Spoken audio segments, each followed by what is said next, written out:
अस्सलामुअलैकुम, welcome to किसान पंजाब के चैनल पे आपको खुश आमदीद जी आया कहने तो अज का टॉपिक तुसां वेख ही लिया होना स्क्रीन उत्ते किसान कार्ड के बारे किसान कार्ड के बारे ज़्यादातर पूछे जाने वाले सवाल किहड़े आ कि क्या असी इनू ATM ते यूज़ कर सकने आ, पैसे इहदे तो लै सकने आ कि नहीं, तो की इंदा कर सकने आ।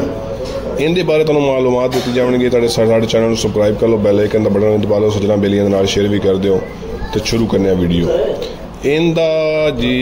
तुसी पहले तो तुसी दे दफ्तर दे विच ज़राअत तुसी दे दफ्तर दे विच तुसी मशीनरी ते बाकी दे हालात बीशी खाद वगैरह उत्थे उन्हां दा स्टाल लगे होए वो तुसी लै सकदे हो।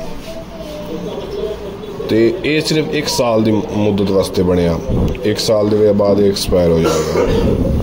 तो दूसरा तुसी इन्हां दे मखसूस निशिस्तां बनी हुई यानी कि मखसूस पॉइंट बने हुए हैं।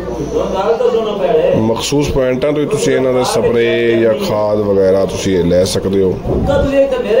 ते मखसूस दुकानों भी इन्होंने दिता होया यानी कि उन्होंने तो तुसी स्प्रे खाद लै सकते हो। तो बाकी तुसा इन्हां दा यानी कि तुसी किहड़े पे करना, ये अप्रैल के महीने दे विच पे करना।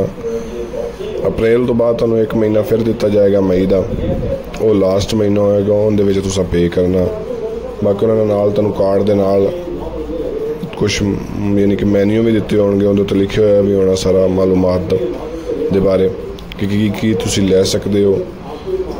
पैसे तुसी इहदे तो नहीं कटा सकते हो। बाकी तुसी मशीनरी बी खाद यानी कि तकरीबन जितने तुहाडे पैसे तुहानू मैसेज आ गए होने 1 लाख यानी कि एक मेरे दोस्त होंदा आया उसी मैसेज 1,45,000 तुहाडे अकाउंट च आ गया, उहदा तुसी हर शै लै सकदे हो। Thank you so much for watching.